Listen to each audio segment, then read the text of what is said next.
Hello everyone, আমার আজকের ব্লগটি হতে যাচ্ছে a day in my life blog. অনেক দিন ধরেই ভাবছিলাম আমার সারা দিন নিয়ে একটা ব্লগ বানাবো। সকালে ঘুম থেকে ওঠার পর থেকে রাতে ঘুমাতে যাওয়া পর্যন্ত আমাদের অ্যাব্রোড লাইফ আমরা কিভাবে কাটাই সেটা নিয়ে একটি ব্লগ বানাবো। কারণ আমার ইউটিউব চ্যানেলে অনেকেই কমেন্ট করেছিল এরকম একটি ব্লগ দেখার জন্য। সো চলুন আজকে সেরকমই একটি ব্লগ নিয়ে শুরু করি। যদিও এই ভ্লগের ক্লিপগুলি আমি অনেক মাস আগে নিয়ে রেখেছিলাম অ্যান্ড আজকে এতদিন পর গিয়ে ভ্লগটি বানাচ্ছি।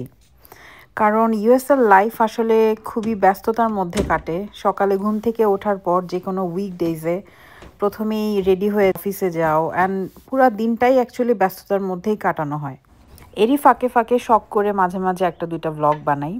সো যাই হোক, সো এটা ছিল আমার একটি নর্মাল উইকডেজ, যেই দিনগুলোতে আমার অফিস থাকে, কোনো ছুটির দিন না। সো সকালে ঘুম থেকে উঠে রেডি হয়ে তারপর আমি আমার ব্যাকইয়ার্ডে বসে একটু নাস্তা করছিলাম। নাস্তা করে আমার গাড়ি নিয়ে বের হয়ে যাব অফিসে যাওয়ার উদ্দেশ্যে রওনা দেওয়ার জন্য। লাকিলি আমার অফিসটি বাসা থেকে খুবই কাছেই, সো আমি সকালে ঘুম থেকে ওঠার পরও অনেকটুকু সময় পাই আস্তে ধীরে রেডি হয়ে অফিসে যাওয়ার জন্য। কারণ আমার অফিস হচ্ছে আমার বাসা থেকে 12 মিনিট দূরে। বাট এখানে যেমন আমি রাইস স্টেট ইউনিভার্সিটি থেকে মাস্টার্স কমপ্লিট করেছি মার্কেটিং অ্যানালিটিক্স অ্যান্ড ইনসাইটস নিয়ে। সো আমার সাথে যারা কমপ্লিট করেছে অনেকেরই জবের জন্য অফিসের জন্য যেতে হয় প্রায় 40 মিনিট 1 ঘন্টা দূরে। অ্যান্ড এটা ডেইলি যেতে হয় তাদের, এবং ডেইলি আসতে হয়। সো ডেইলি 2 ঘন্টা যাতায়াত অফিসে যাওয়া আসার জন্য। কিন্তু আমার অফিসটি আমার বাসা থেকে অনলি 12 মিনিটের রাস্তা। সো লাকি বলা যায় যে আমি আশেপাশে একটা জব পেয়ে গিয়েছি গ্র্যাজুয়েশন কমপ্লিটের পর। আমি গ্র্যাজুয়েশন করেছি গত বছর 2024-এর এপ্রিলে। অ্যান্ড তারপর থেকে এই কোম্পানিতে মার্কেটিং ম্যানেজার হিসেবে ফুল টাইম জব করছি। এর মধ্যে আমার অফিস রুমে আমি ঢুকে গিয়েছি। সকাল 9টা থেকে আমার অফিস টাইম স্টার্ট হয় এবং বিকাল 5টা পর্যন্ত আমার ওয়ার্ক আওয়ার্স। আমি আমার অফিস রুমে একটি under the desk exercise machine রেখেছি, কারণ লম্বা সময় বসে না থেকে আমি কাজের ফাঁকে ফাঁকে একটু লেগ মুভমেন্টস করে নিই। এবং আমরা অফিসের সবাই ইউজুয়ালি দুপুর 12টার দিকে লাঞ্চ ব্রেক নিয়ে থাকি। সো সে সময়ে আমি যেটা করি, একটা কফি বানিয়ে ফেলি, কারণ অনেক সময় দুপুরবেলা কফি না খেলে এনার্জি পাওয়া যায় না বাকি সময়টা অফিসে স্পেন্ড করার জন্য। অ্যান্ড অফিসে আমাদের জন্য স্ন্যাক্স দেওয়া থাকে অ্যান্ড কফির ব্যবস্থা থাকে। আর আমি বাসা থেকে লাঞ্চ নিয়ে যাই, বাঙালি খাবার। সো আমার বাসা থেকে নিয়ে আসা লাঞ্চটা গরম করে এবং অফিসের কফি অ্যান্ড স্ন্যাক্স নিয়ে আমি চলে যাই আমাদের ব্রেক রুমে কলিগদের সাথে বসে 30 মিনিটস আড্ডা দিয়ে লাঞ্চ করতে। এই সময়টা খুবই ভালোই কাটে। অ্যান্ড আমি যেহেতু মার্কেটিংয়ের কাজ করি, তাই মাঝে মাঝে আমাকে কন্টেন্টের জন্য লাঞ্চের পরে ফ্যাক্টরি ভিজিট করতে হয়। তাই আমি ব্রেক রুমে খাওয়া দাওয়া শেষ করে ওইখান থেকেই আমাদের পিছনের যে ফ্যাসিলিটি আছে, ফ্যাক্টরি আছে, সেখানে যেসব ওয়ার্কাররা কাজ করে তাদের সাথে ইন্টারাকশন করতে চলে যাই। এবং আমাদের কোম্পানিরই আরেকটা সিস্টার কোম্পানি বা আরেকটা ডিভিশন হচ্ছে মিডল টাউনে, যেটা নর্মালি আমার বাসা থেকে 40 মিনিটস দূরে। সো প্রায় সময় আমাকে ওই কোম্পানিটাও ভিজিট করতে হয়, যেহেতু আমি দুইটা কোম্পানিরই মার্কেটিং ম্যানেজার হিসেবে দায়িত্বে আছি। এবং ইউএসএতে আমি আমার প্রফেশনাল জব ক্যারিয়ার শুরু করি আমাদের এই মিডল টাউনের কোম্পানি থেকে। তখনও আমি মাস্টার্সের স্টুডেন্ট ছিলাম এবং আমাদের ইউনিভার্সিটির অ্যাডভাইজিং অফিসে একটি অন ক্যাম্পাস জব করতাম স্টুডেন্ট হিসেবে। তার পাশাপাশি এই কোম্পানিতেও ইন্টার্নশিপ শুরু করি। সো স্টুডেন্ট থাকাকালীন এই কোম্পানিতে 1 বছর জব করেছি এবং গ্র্যাজুয়েশন কমপ্লিট করার পর ওদেরই সিস্টার কোম্পানি, যেটা কিনা আমার বাসার কাছে, সেখানে আমি জয়েন করেছি মার্কেটিং ম্যানেজার হিসেবে এবং 1 বছর ধরে এখানে জব করছি। অ্যান্ড 5টা বেজে গিয়েছে, সো অফিস টাইম শেষ। তারপর আমি অফিস থেকে রওনা দিয়ে আবার চলে যাব বাসায়। বাসায় যাওয়ার পথে একটু কারটাকে ওয়াশ করিয়ে নিয়ে যাব অটোমেটেড কার ওয়াশ থেকে, যেখানে আমাদের মান্থলি সাবস্ক্রিপশন নেওয়া থাকে কার ওয়াশের জন্য। আমরা যে স্টেটে থাকি ওহায়োতে, এখানে সামার টাইম বা ফলের টাইম অ্যান্ড স্প্রিংয়ের টাইমগুলোতে নর্মালি 5টার পরে বাসায় আসলেও অনেকক্ষণ সময় ডে লাইট পাওয়া যায়। কখনো কখনো তো রাত 9টার সময় যেয়ে সূর্য ডুবে। কিন্তু উইন্টারে 5টার সময় বের হলে আধা ঘন্টার মধ্যে দেখা যায় যে সূর্য ডুবে গিয়েছে, অন্ধকার হয়ে যায়। দ্যাটস ওয়াই উইন্টার টাইমটা আমার কাছে বরফ দেখার জন্য ভালো লাগলেও এই ডে টাইম শর্ট হওয়ার জন্য আসলে অতটা ভালো লাগে না। আমার কাছে সামারটা ভালো লাগে, কারণ এখানে লম্বা দিন পাওয়া যায়। অফিস থেকে আসার পরেও মনে হয় যে আমার পুরো একটা লাইফ রয়ে গিয়েছে স্পেন্ড করার জন্য আমার বাসায় অ্যান্ড আউটডোর অ্যাক্টিভিটিসে। এনিওয়ে অফিস থেকে আসার পর আমার অফিসের ল্যাপটপটা আমার অফিস রুমে রেখে আমি দোতলায় আমার বেডরুমে চলে আসি। অ্যান্ড যেহেতু সকালবেলা সময় পাওয়া যায় না, তাই আমি অফিস থেকে এসে বেড টেড একটু গুছিয়ে নিই। অ্যান্ড তারপর ওই দিনটা ছিল আমাদের জিমে যাওয়ার ডে। সো আমি এসেই ফার্স্টে জিমের কাপড় চোপড় পরে ফেলি যাতে আমার বারবার ড্রেস চেঞ্জ করতে না হয়। সো আমি রেডি হয়ে থাকি জিমের উদ্দেশ্যে। এর মাঝখানে যেহেতু 8 ঘন্টা পর অফিস থেকে এসেছি, আমার কিছু স্ন্যাক্স খাওয়া লাগবে। So most of the time আমি যেটা করি, বাসায় এসে ফ্রিজ থেকে কয়েকটা খেজুর নিয়ে খেজুর খাওয়া শুরু করি, কারণ এটা খুবই হেলদি স্ন্যাক্স অ্যান্ড দেন এটা এনার্জি দিতেও অনেক হেল্প করে। So that's why most of the time আমি খেজুর খাই, না আমার বাসায় অলওয়েজ খেজুর থাকেই। এরপর আমার ডে এর মধ্যে আমার খুবই ফেভারিট একটা অ্যাক্টিভিটি হলো আমার ব্যাকইয়ার্ডে বসে বিকালের টাইমটা স্পেন্ড করা। এটা উইন্টারে পসিবল হয় না, কিন্তু সামার, স্প্রিং অ্যান্ড ফলে আমি অফিস থেকে এসে বিকালের টাইমটা, যে টাইমটাতে রোদ থাকে, এই টাইমটাতে আমি ব্যাকইয়ার্ডে বসে কিছুক্ষণ সময় স্পেন্ড করি। কিন্তু মাঝে মাঝে শুধু ব্যাকইয়ার্ডে বসে থেকে সময় স্পেন্ড করি না, আমরা এখানে যারা আছি বন্ধুরা মিলে চলে যাই কোনো একটা পার্কে, সেখানে গিয়ে আমরা এরকম পার্কে বারবিকিউ করি, বা কখনো কখনো আমার বাসারই ব্যাকইয়ার্ডে আমরা ফ্রেন্ডদেরকে ইনভাইট করি অ্যান্ড সবাই মিলে বারবিকিউ করি। এছাড়াও আমি আর আমার হাজব্যান্ড অনেক সময় পিৎজা কিনে, কোনো একটা ড্রিঙ্কস কিনে চলে যাই আমাদের বাসার কাছে যে লেক আছে। আর এছাড়াও অনেক সময় ফ্রেন্ডরা মিলে চলে যায় বোলিং খেলতে। সো এগুলো হলো আমাদের কিছু ডে টু ডে লাইফের ফান অ্যাক্টিভিটি, যেগুলো আমরা বাসায় বসে না থেকে বাইরে করি। তারপর হলো 1 আওয়ার টিভি টাইম। সো আমার 24 ঘন্টা ডে এর মধ্যে আমি 1 ঘন্টা টিভিতে স্পেন্ড করি। সো অফিস থেকে এসে একটু স্ন্যাক খেয়ে তারপর ব্যাকইয়ার্ডে টাইম স্পেন্ড করে টিভি দেখতে বসি।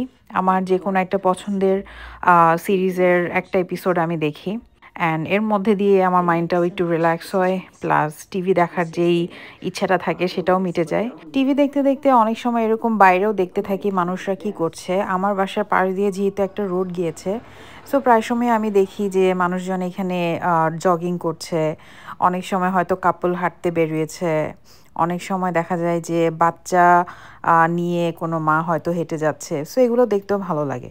অ্যান্ড এভাবে আস্তে আস্তে সন্ধ্যা হয়ে যায়, অ্যান্ড এরই মধ্যে আমার হাজব্যান্ডও চলে আসে। ওই দিন কাজের পরে ওকে আমি পাঠিয়েছিলাম বাজার করতে। আমাদের এখানে আমরা বাংলাদেশের সব ধরনের বাজারই করতে পারি, কিন্তু সেটা বাসার একদম কাছে না। এটার জন্য প্রায় 40 মিনিট দূরে যেতে হয় আমাদেরকে। বাঙালি মাছগুলো, আই মিন রুই মাছ, কাতলা মাছ, বা বাঙালি স্টাইলের গরুর মাংস যেগুলাতে হাড্ডি থাকবে, ইউজুয়ালি আমেরিকানরা হাড্ডিওয়ালা গরুর মাংস খায় না, সেগুলা আমরা দূর থেকে, আই মিন সিনসিনাটিতে একটা বাঙালি গ্রোসারি স্টোর আছে, সেখান থেকে কিনে আনি। তো ও ওই বাজারগুলো করেই বাসায় ব্যাক আসে, অ্যান্ড তারপর আমরা এরকম ছোট ছোট জিপলক ব্যাগে সব কিছু আলাদা আলাদা করে প্যাকেট করে রাখি।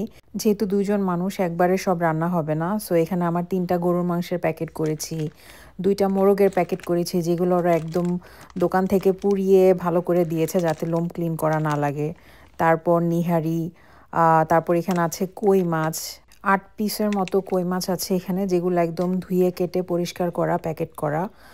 তারপর এখানে আছে রুই মাছ, 6 প্যাকেট করেছি, যেগুলো আমাদেরকে ওই দোকান থেকেই একদম আস্টে ফেলে ছোট ছোট পিস করে দিয়েছে।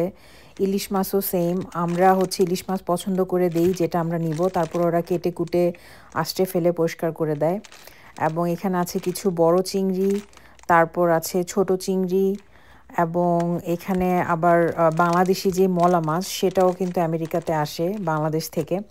সো সেই মলা মাছের ফ্রোজেন প্যাকেট আছে। আর এছাড়াও আমার কাছে কচুরলতি ভাল লাগে, আমার হাজব্যান্ডের অনেক পছন্দ।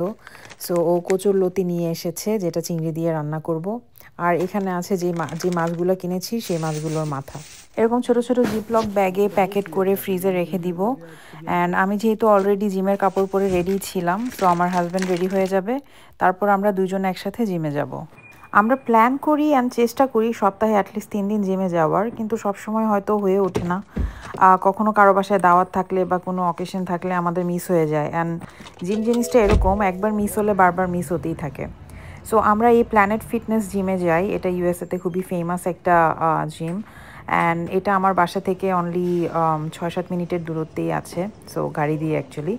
সো আমরা জিমে চলে আসি, অ্যান্ড এখানে অলরেডি আমাদের একটা অ্যারাবিয়ান ফ্রেন্ড ছিল যে কিনা এখানে জিম করছিল, সো ওর সাথেই আমরা জয়েন করি। জিমে অনেক রকমের মানুষ দেখা যায়, কাউকে কাউকে ওই রকম বই পড়তে পড়তে জিম করতে দেখতে পারবেন, আবার অনেককে দেখা যাবে যে তারা গেম খেলতে খেলতে জিম করছে ফোনে। সো জিমও একটা ইন্টারেস্টিং জায়গা। এনিওয়ে যেহেতু ছেলেদের ওয়ার্কআউট আলাদা অ্যান্ড মেয়েদের ওয়ার্কআউট আলাদা, সো আমার হাজব্যান্ড অ্যান্ড অ্যারাবিয়ান ওই ফ্রেন্ডটা ছেলেদের ওয়ার্কআউটগুলো করছিল, যেটা most of the time heavy lifting kind of workout, and আমি চলে আসি কুইক ওয়ার্কআউট সেকশনে, যেখানে আমি একটু ইজি ওয়ার্কআউটগুলো করতে পারবো। সো ওরা ছেলেদের যে অ্যাক্টিভিটিগুলো হয় সেগুলোই করছিল, অ্যান্ড আমরা মোস্ট অফ দ্য টাইম জিমে 45 মিনিট থেকে 1 ঘন্টার মতো সময় স্পেন্ড করি। অ্যান্ড আমি যেটা করি, আমি আবার ফুল 1 ঘন্টা সময় দেই না, আমি হয়তো আধা ঘন্টা 40 মিনিট জিম করে তারপর চলে যাই এই বিউটি সেশনগুলো নিতে। কারণ প্ল্যানেট ফিটনেসে এই ধরনের কিছু থেরাপি সেশন আছে, যেটা রেড লাইট থেরাপি অ্যান্ড যারা অ্যাকচুয়ালি স্কিন ডার্ক করতে চায় আমেরিকানরা যারা, ট্যান থেরাপি এইসবও আছে। সো আমি এই বিউটি অ্যাঞ্জেলের রেড লাইট থেরাপিটা নেই মাঝে মাঝে, সবসময় নেই না। স্কিনের জন্য এটা অনেক হেল্পফুল, অ্যান্ড আমি আসলে জানি না কতটুকু হেল্পফুল, কারণ আমি সপ্তাহে 3 দিন জিমে গেলে দেখা গেছে হয়তো 1 দিন বা 2 দিন নেই।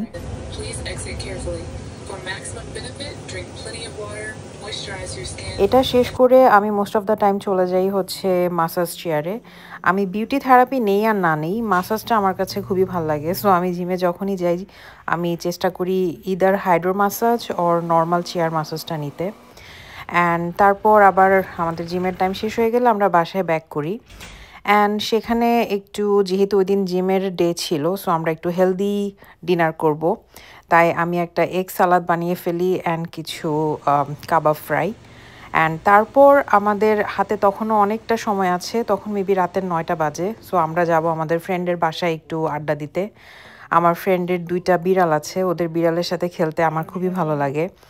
স্পেশালি এটা হলো ছোট বিড়াল, ও খেলাধুলা করে, আর ওই ব্রাউনটা হচ্ছে বড় বিড়াল, ও এখন বয়স হয়ে গেছে, অলস, খেলে না। সো ওদের বিড়ালের সাথে খেলাধুলা করে আমাদের রাতের টাইমটা আমরা স্পেন্ড করি। অ্যান্ড এটা উইকলি 2-3 দিন আমাদের এরকম হয়ই যে ওদের সাথে আমরা হ্যাং আউট করতে যাচ্ছি। অ্যান্ড অনেক সময় রাতের বেলা আমার আইসক্রিম খাওয়ার ক্রেভিং হয়, ইদার আমার বা আমার হাজব্যান্ডের। সো আমরা ম্যাকডোনাল্ডসে এই ড্রাইভ থ্রুতে গিয়ে একটা সফটি পাওয়া যায়, আই মিন এটাকে বলে ওরা সফটি, এটা একটা আইসক্রিম। সো সেই সফটিটা অর্ডার করে আমরা গাড়িতে খেতে খেতে বাসায় চলে যাই। এখন এই ভিডিও দেখে অনেকে কমেন্ট করতে পারেন যে জিম করে লাভ কী হলো যদি আইসক্রিমই খাবে।